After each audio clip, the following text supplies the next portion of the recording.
ஆண்டவராகிய இயேசு கிறிஸ்து நாமத்தினால் இந்த நாளில் இந்த சாட்சி மூலமாக தேவனுடைய நாமம் மகிமைப்படுவதாக. அருமையானவர்களே, என்னுடைய பெயர் ராஜசேகர். எனக்கு தூத்துக்குடி மாவட்டம் இந்த ராஜபாளையம் தான் சொந்த ஊர். அந்த ஊரில் வாழ்ந்து கொண்டிருக்கும்போது எங்கள் அப்பா ஆர்ப்பூர நல்ல ஒரு வேலை பார்த்தாங்க. வேலை பார்த்து குடும்பத்தில் நல்ல சமாதானத்தோடு சந்தோஷத்தோடு நாங்கள் வாழ்ந்து கொண்டு இருந்தோம். அந்த நாட்களில் எங்கள் அப்பாவுக்கு நிறையா வேலையில் வாய்ப்பு அதிகமாக இருந்தது. அதன் மூலமாக எங்கள் தெரிஞ்சவங்க சொந்தக்காரங்க குடும்பத்துக்கு செய்வனை வைத்து எப்படியாட்டும் இந்த வேலையை கெடுக்கணும், இந்த வேலையை நம்ம கைப்பற்றணும்னு சொல்லி செய்வனை வைத்து எங்கள் அப்பா ஒரு குடிகாரனாய் மாறிவிட்டார். எங்கள் அப்பா குடிக்க மாட்டாங்க, எந்த தீய பழக்கமும் கிடையாது. இப்போ குடித்து விட்டு வீட்டில் அடிக்கடி சண்டை போடுறது, எங்கள் அம்மாவை அடிக்கிறது, துன்புறுத்துறது, இப்படி அதிகமாக வீட்டில் பயங்கரமான பிரச்சனைகள் ஆரம்பித்தது. குடும்பத்தில் சமாதானக்கேடு, நிம்மதி இல்லாத ஒரு சூழ்நிலை காணப்பட்டது. இப்படி எங்கள் அம்மாவை அடித்து தொடர்ச்சியாக அடித்து சித்திரவதைப்படுத்தின உடனே எங்கள் அம்மா அந்த அதிர்ச்சி தாங்க முடியாமல் பைத்தியமாக்கப்பட்டார்கள். பைத்தியமாகி ஒவ்வொரு இடமா ஓட ஆரம்பித்து விடுவார்கள். நாங்கள் தேடி கண்டுபிடிச்சு மறுபடியும் எங்கள் அம்மாவை வீட்டுக்கு கூட்டிகிட்டு வருவோம். இப்படியே அப்படியே ஒரு சில ஆண்டு காலமாய் நடந்து கொண்டிருந்தது. செய்வனின் மூலமாக எங்கள் அண்ணன் ஒரு குடிகாரனாய் மாறிவிட்டார். எனக்கு நேரம் மூத்த அண்ணன் ஒரு குடிகாரனாய் மாறிவிட்டார்.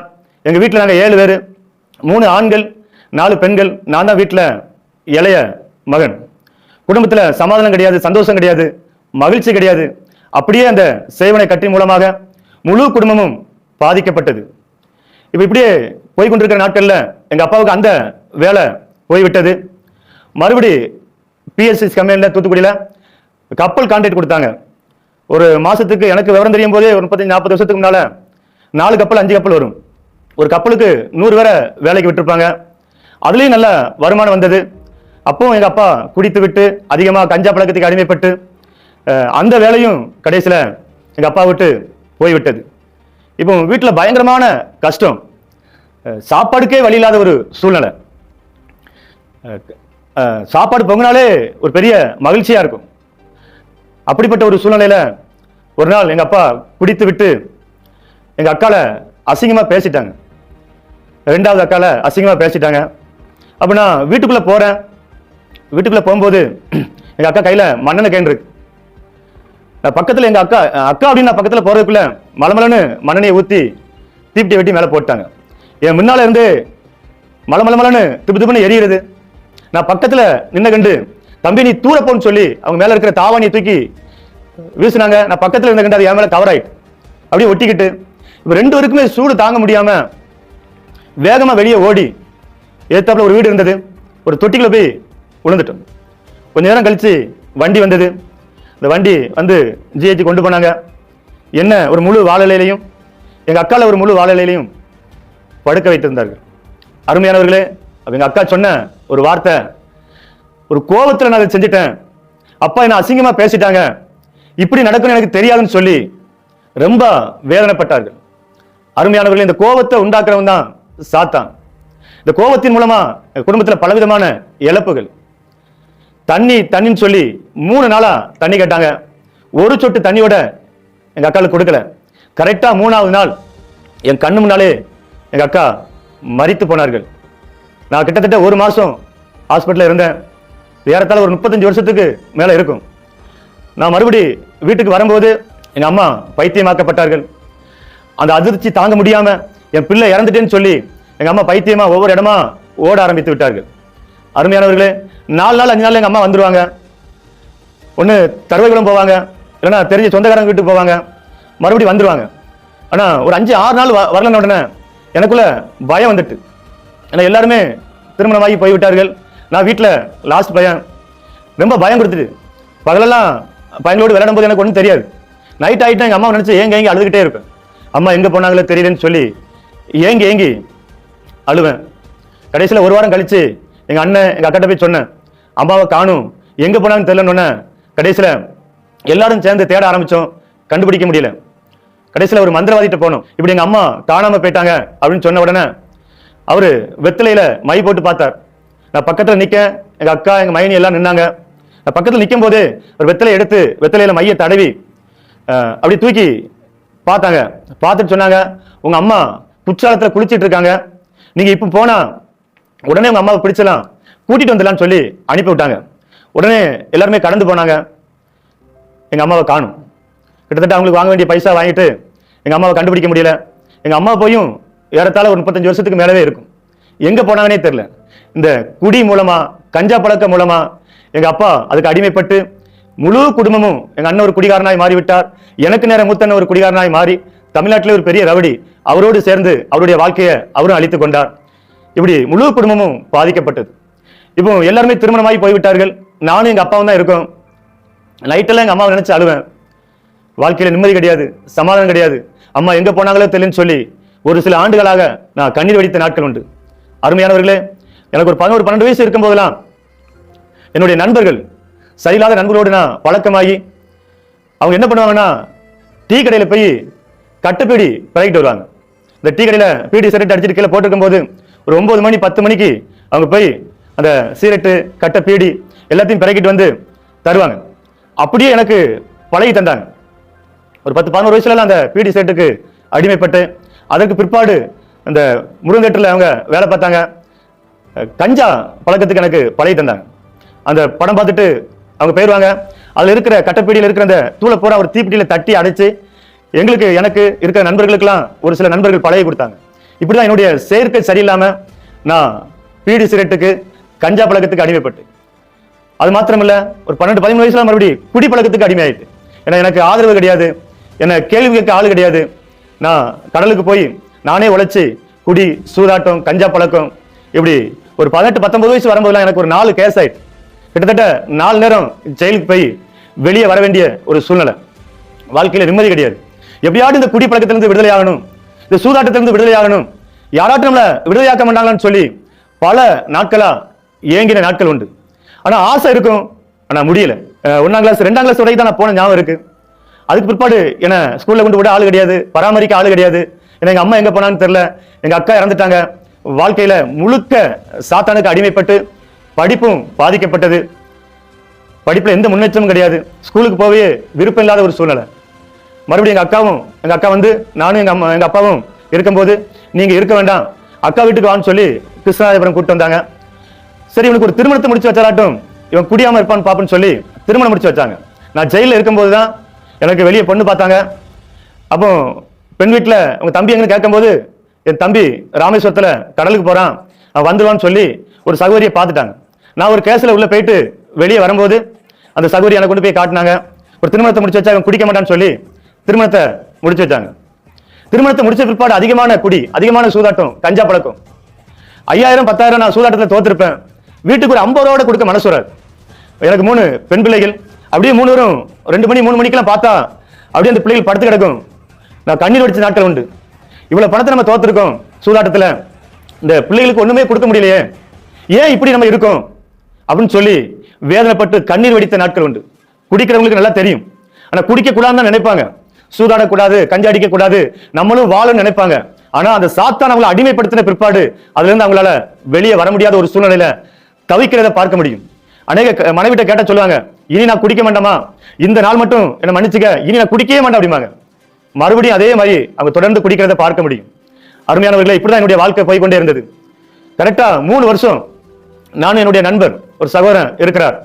3 வருஷம் பிசிங்கார்பூர்ல அந்த மீன் பிடிக்கிற துறைமுகத்துல சூதாடியே என்னுடைய வாழ்க்கையை நடத்தினேன். 3 வருஷம் நான் வேலைக்கு போகல. நைட்டு நானும் என்னுடைய நண்பரும் அங்க அந்த பிசிங்கார்பூருக்கு போவோம். நாங்க மேக்கையா கீக்கையா இருந்து அந்த ரம்மி விளையாட்டுல ஏமாத்தி தான் ஜெயிப்போம். கரெக்டா 4 மணி 3:30 மணி வரை விளையாடுவோம். ஒரு 25 ஆண்டுகளுக்கு முன்பாக கார்னேஷன் தியேட்டர் பக்கத்துல அம்பாள் ஒயின் ஷாப் இருந்துச்சு. கரெக்டா ஒரு 4:30 மணிக்கு அங்க வந்துருவோம். காலையில பார்த்தோம்னா கிட்டத்தட்ட எங்களுக்கு ஆளுக்கு 2000-3000 ஜெயித்திருப்போம். அந்த 4 மணி 4:30 மணிக்கு அவங்கள நாங்க தான் எழுப்போம், ஐயா கடையை திறங்கன்னு சொல்லி. விடிய காலமே குடிச்சிட்டு பகலெல்லாம் குடிச்சிட்டு சூதாடிட்டு மறுபடியும் பிசிங்கார்பூர்ல போய் மறுநாள் தொடர்ச்சியா அங்க போய் சூதாடுவோம். வாழ்க்கையில நிம்மதியே கிடையாது, சமாதானம் கிடையாது, சந்தோஷம் கிடையாது. என் மனைவி இப்படிப்பட்ட ஒரு குடிகாரனுக்கு நம்மளை கட்டி வச்சுட்டாங்கன்னு சொல்லி பல நாட்கள் வேதனைப்பட்டிருக்கா. இதுல குடித்து விட்டு கஞ்சா அடிச்சுட்டு இதுல சந்தேகப்பட்டு வேற பேசுவேன். வெளியே கடைக்கு போயிட்டு வந்தா கூட சந்தேகப்படுவேன், அசிங்கமா பேசுவேன். சொல்ல, என்ன நீங்க அடிச்சு கொண்டாலும் பரவாயில்ல, என்ன இப்படி அசிங்கமா பேசாதங்க, என்னால தாங்கவே முடியல அப்படின்பா. அருமையானவர்களே, இப்படியே என்னுடைய வாழ்க்கை போய்கொண்டே இருக்கும்போது ஒரு நாள் எங்க அம்மாவுடைய தங்கச்சி இறந்தாங்க. நைட்டு முழுவதும் நல்லா குடித்தேன்.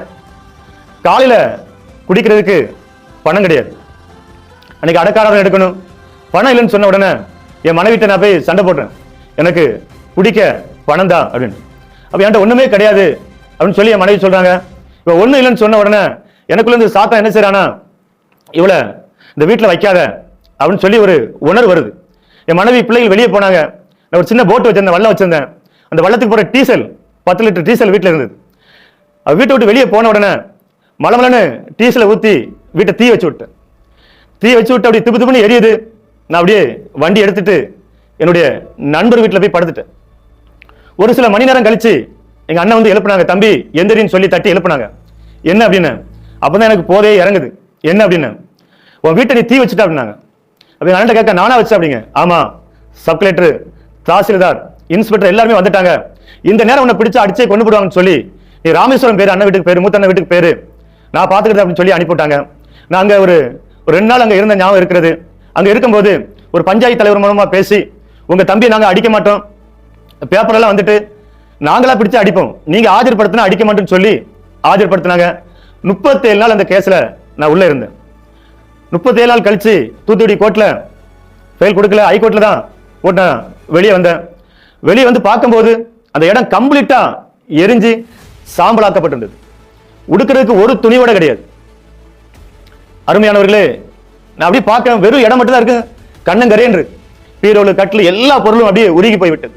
என் மனைவிக்கு ஒரு உடுக்கிறதுக்கு கூட துணி கிடையாது. அப்பதான் நினைச்சேன், ஏன் இப்படி நம்ம வீட்டை நம்ம தீ வச்சோம்? யாராட்டும் நம்மளை காப்பாற்ற மாட்டாங்களா? யாராட்டும் நம்மளை விடுவிக்க மாட்டாங்களா? இந்த பாவத்திலிருந்து யார் தான் நம்மளை காப்பாற்றுவோன்னு சொல்லி நான் ஏங்கி அழுத நாட்கள் உண்டு. பல இடங்களுக்கு நான் போன நாட்கள் உண்டு. பல இடங்களுக்கு நடந்து போன நாட்கள் உண்டு. பல இடங்களுக்கு நான் போய் யாராட்டும் நம்மளை விடுதலை ஆக்கிற மாட்டாங்கன்னு சொல்லி ஏங்கி தவித்த நாட்கள் உண்டு. அருமையானவர்களே, குடிக்க பணம் இல்லைன்னா கையில் கிடக்கிற மோதிரம், சைக்கிள், ஒரு பழைய சைக்கிள் உண்டு, தங்க சாமத்தெல்லாம் வித்து குடிச்ச நாட்கள் உண்டு. ஒரு பழைய சைக்கிள் உண்டு. அந்த சைக்கிளை எடை போட்டா 260 ரூபா தருவாங்க. அந்த 260 ரூபா வாங்கிட்டு, ஏன்னா சைக்கிளை நீங்க பிரிச்சுடாதங்க, நான் நாளைக்கு வந்து கூட ஒரு 50 ரூபா தந்து நான் திருப்பி அப்படின்னு. ஏன்னா சைக்கிளை ஈடு வச்சா வாங்க மாட்டாங்க. குடிக்க பணம் இல்லைன்னு எப்படியாவது குடிக்குன்னு சொல்லி அந்த சைக்கிளை எடை போட்டு குடிச்சிருவோம். அதுக்கும் வழி இல்லையா, வீட்டில் கிடக்கிற பாத்திரங்களை வித்து குடிக்கிறது. சாப்பாடு பொங்குற பானையெல்லாம் புது பானையா இருந்தா விட காலில் வச்சு சப்பி கொண்டு குடித்த நாட்கள் உண்டு. ரொம்ப அருவருப்பான காரியங்களா செய்த நாட்கள் உண்டு. அருமையானவர்களே, இன்னும் சொல்ல முடியாத காரியங்களா உண்டு. அப்படிப்பட்ட பாவத்துல தான் என்னுடைய வாழ்க்கை இருந்தது. இந்த குடியால எங்க அப்பா அழிந்து போனார்கள். இந்த குடியால எங்க மூத்தண்ணன் அழிந்து போனார்கள். இந்த குடியால எனக்கு நேரம் ஒரு மூத்தண்ணனும் பாதிக்கப்பட்டு இன்னைக்கு ஆண்டோடைய கிருபையினால அவர் குடியை விட்டு இருக்கிறார். இந்த குடியால என்னுடைய குடும்பமும் பாதிக்கப்பட்டது. எனக்கு 3 பெண் பிள்ளைகள். 37 நாள் கழிச்சு நான் வெளியே வந்த உடனே என் மனைவி எங்க இருக்காங்கன்னு தெரியல, பிள்ளைகள் எங்க இருக்காங்கன்னு தெரியல. இப்ப ஒவ்வொரு இடமா தேடுறேன், கண்டுபிடிக்க முடியல.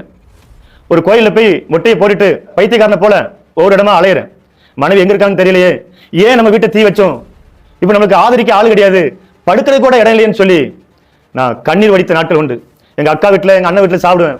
அப்போ சொல்லுவாங்க, எங்க அக்கா இவன் இதே மாதிரிதான் செஞ்சுக்கிட்டே இருக்கான், எப்ப பார்த்தாலும் சண்டை போடுறது, ஜெயில் போறது, தவறான காரியத்தில் ஈடுபடுறது, கெட்ட நண்பர்களோடு இவன் வாழ்க்கை கழித்து கொண்டு இருக்கிறான்னு சொல்லி சாப்பாடு வச்சு தந்துட்டு பேசுவாங்க. 6 மாசம் வரைக்கும் என் மனைவி எங்க இருக்காங்கன்னு தெரியல. 6 மாசம் கழிச்சு நாசரேத் பக்கத்துல ஒரு அனாதாசிரமத்துல இருக்கிறத கேள்விப்பட்டேன். நானும் என்னுடைய மச்சானும் சேர்ந்து அந்த இடத்துக்கு கடந்து போனோம். அந்த அம்மாட்ட அவங்க ஆசி சிஸ்டர் அவங்க உடம்புட்டாங்க, உன் கூட அனுப்பவே முடியாது, அன்னைக்கு உன் 3 பிள்ளைகளும் உன் மனைவி உள்ள இருந்தா செத்துருப்பாங்க, நீ கொலகாரனாய் மாறி இருப்பா, சொந்த வீட்டை யாராட்டு தீ வைப்பாங்கன்னு சொல்லி என்ன கடிந்து கொண்டார்கள்.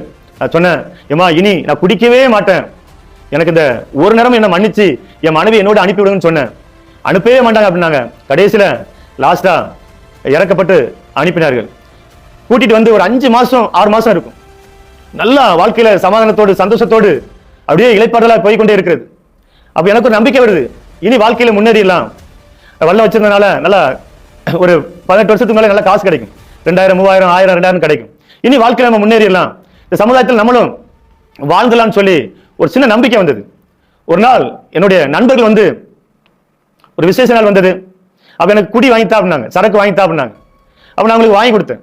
வாங்கி கொடுத்துட்டு நான் வெளியே நின்னேன். மறுபடியும் அவங்க வெளியே வந்து சொன்னாங்க, இன்னைக்கு மட்டும் ஒரு 3 நிமிஷம் அடி அப்படின்னாங்க. அப்ப எனக்கு வேண்டாம் பிரதர், நான் குடிக்கல அப்படிங்க. இல்ல இன்னைக்கு மட்டும் நீ குடின்னு சொல்றாங்க. ரொம்ப கட்டாயப்படுத்தின உடனே ஒரு 3 ounce குடிச்சேன். அந்த 3 ounce குடிச்ச பிற்பாடு மறுபடி நான் ஒரு ஆஃப் எடுக்கேன், மறுபடி 3 பேர் சேர்ந்து குடிக்கும், மறுபடி உள்ள போயிட்டு வெளியே வரோம், மறுபடி சரக்கு வாங்குறோம் குடிக்கும். இப்படி காலையில இருந்து சாயந்தரம் வரைக்கும் நல்ல போதையாயிட்டு வீட்டுக்கு நான் போகல. சாயந்தரம் போல அந்த நல்ல போதையில வீட்டுக்கு போறேன். என்னுடைய மனைவி 3 பிள்ளைகள் வாசல்ல உட்கார்ந்து இருக்காங்க, வாசல்ல உட்கார்ந்து அழுதுட்டு இருக்காங்க. அப்ப என் மனைவி நான் மறுபடியும் சண்டை போடுறேன், எனக்கு குடிக்க பணம் தான், நான் சூதாடணும் அப்படின்னு. என் மனைவி சொல்றாங்க, என்கிட்ட ஒண்ணுமே கிடையாது, நீங்க எல்லா பொருளையும் வித்துட்டீங்க, மீதி பொருள் பேங்க்ல இருக்கு, என்கிட்ட என்ன இருக்கு அப்படிங்க. அப்போ நான் அப்படி பார்க்க, காதுல மட்டும் கம்மல் மட்டும் தங்க கம்மல் போட்டிருக்கான். அப்ப இந்த கம்மலை நம்ம வாங்கினோம்னா நல்லா குடிக்கலாம் சூதாடலாம்னு சொல்லி கம்மலை கலத்திட்டா அப்படிங்க. அப்ப என் மனைவி சொல்றாங்க, 3 பிள்ளைகள் இருக்கு, ஒரு காய்ச்சல் மண்டடினா பிள்ளைகளுக்கு வச்சு பாத்துக்கலாம், நான் இதை தரமாட்டேன் அப்படிங்க. இவ தரமண்டன் சொன்ன உடனே எனக்குள்ள இருந்து சத்துரு சொல்றான், இவளை கொன்றுங்கிற எண்ணம் உருவாகிட்டே இருக்கு. அப்போ நான் அவருடைய மனைவி சத்தம் போடுறேன், நீ எனக்கு தரலனா உன்னை கொன்று அப்படிங்க, நீங்க என்ன கொன்னாலும் பரவாயில்ல தரமாட்டேன் அப்படிங்க. தரமண்டன் சொன்ன உடனே ஒரு பொம்பளை நமக்கு கீழ்ப்படிய மாட்டான்னு சொல்லிட்டு லாஸ்டா உன்னைய கேட்க, நீ தரலனா உன்னை கொன்று அப்படிங்க. என்ன கொன்னாலும் பரவாயில்லன்னு சொல்றான். எப்படி கொல்லலாம்னு பார்க்க, பக்கத்துல ஒரு பெரிய மண்வெட்டி கிடக்கு. இந்த மண்வெட்டி தூக்கி மண்டையில அடிங்கிற உணர்வு உள்ள இருந்து வந்துகிட்டே இருக்கு. சாத்தான் உள்ள இருந்து என்ன தூண்டி கொண்டே இருக்கிறான். கஞ்சா குடிச்சிட்டு என்ன செய்ய நினைக்கிறேன் செஞ்சிருவேன். இப்படி பல காரியங்களை செஞ்ச நாட்கள் உண்டு. இப்ப சாத்தான் இடைப்படுறான், இவளை கொன்று, ஒரு பொம்பளை உனக்கு கீழ்ப்படிய மாட்டான், இவளை கொன்றுங்கிற என்ன வந்துகிட்டே இருக்கு. அப்ப லாஸ்டா சொல்றேன் என் மனைவிட்ட, நீ தரலாம் உன்னை கொன்று அப்படிங்க. என் மனைவி சொன்னாங்க, என்ன கொன்னாலும் பரவாயில்ல தரமாட்டேன் அப்படிங்க. இந்த மண்வெட்டியை தூக்கி ஓங்கி அடிக்க போறேன், வேகமா ஒரு சகோதரி கதவை தள்ளிட்டு வந்தாங்க. ஒரு 2 செகண்ட் பிந்திருந்துச்சுன்னா என் மனைவியை நான் கொண்டிருப்பேன், நான் ஜெயிலுக்கு போயிருப்பேன், என் 3 பெண் பிள்ளைகளும் அனாதையாக்கப்பட்டிருப்பார்கள், தெருவுக்கு வந்திருப்பார்கள்.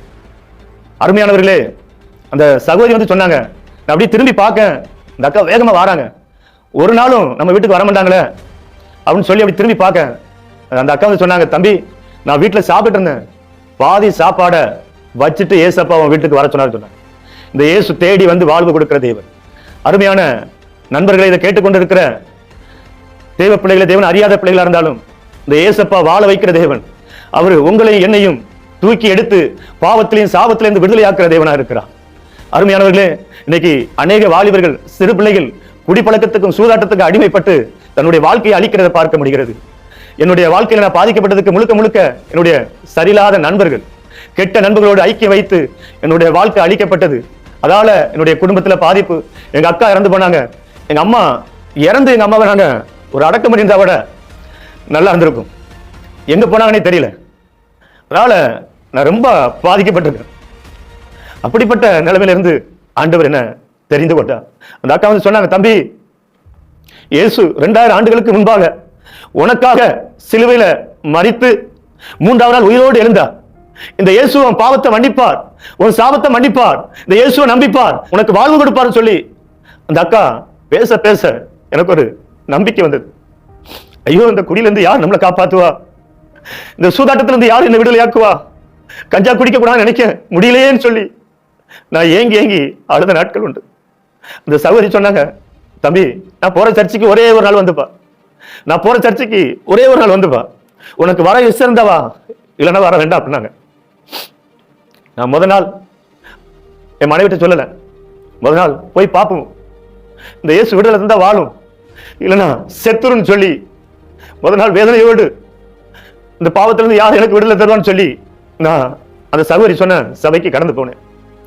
அப்ப அங்க இருக்கிற ஊழியக்காரர் பேசினா, அருமையான சகோதரனே, உன் வாழ்க்கை அழிஞ்சிட்டு நினைக்கியா, உன்னை காப்பாத்தாலும் இல்லை நினைக்கியா, உனக்காக 2000 ஆண்டுகளுக்கு முன்பாக இயேசு கிறிஸ்து சிலுவையில மரித்து 3ஆம் நாள் உயிரோடு எழுந்து அவர் இன்றைக்கும் உன் மேல நேசமுள்ள தேவனா இருக்கிறார். இந்த பாவத்திலிருந்து விடுதலையாக்க அவரால் மட்டும்தான் முடியும். இயேசு கிறிஸ்துவின் ரத்தம் சகல பாவங்களை நீக்கி உன்னை சுத்திகரிக்கும். குமாரன் விடுதலையாக்கினால் மெய்யான விடுதலை என்று வேதம் கூறுகிறது. இந்த இயேசுவை ஏற்றுக்கொள், அவர் உன்னை விடுதலையாக்குவார். உன் முன்னோர்கள் செய்த பாவம், நீ செய்த பாவத்திலிருந்து ஆண்டவரா இயேசு உன்னை விடுதலையாக்குவார்னு சொல்லி பேச பேச பேச எனக்குள்ள ஒரு நம்பிக்கை வந்தது. இந்த இயேசு என்ன குடியிலிருந்து விடுதலையாக்குவாரா, இந்த இயேசு என்ன பாவத்திலிருந்து விடுதலையாக்குவார்னு சொல்லி, இயேசுவே என்னை காப்பாத்துங்க ஆண்டவரே, என்னால முடியல, எனக்கு உதவி செய்யுன்னு சொல்லி என் வாழ்க்கைய 2007ஆம் ஆண்டு ஆண்டவர் இடத்துல ஒப்பு கொடுத்து அந்த செய்தியை கேட்டுட்டு நான் அந்த சர்ச்சை விட்டு வெளியே வந்திருக்கேன். என்னுடைய 18 வருஷ குடியும் இயேசு கிறிஸ்து என்ன விடுதலையாக்கினார். 20 வருஷம் சூதாட்டம், 20 வருஷம் கஞ்சா பழக்கம், பீடி, சீரட்டு, நாடகம், சினிமா, கெட்ட வார்த்தை எல்லாத்திலும் இருந்தும் நான் ஆராதிக்கிற இயேசு விடுவித்தா. அருமையான நண்பர்களே, இந்த காணொலி மூலமா ஆண்டவர் உங்களோடு பேசிக் கொண்டிருக்கிறார். என்ன விடுதலையா காலையில் நினைக்கீங்களா?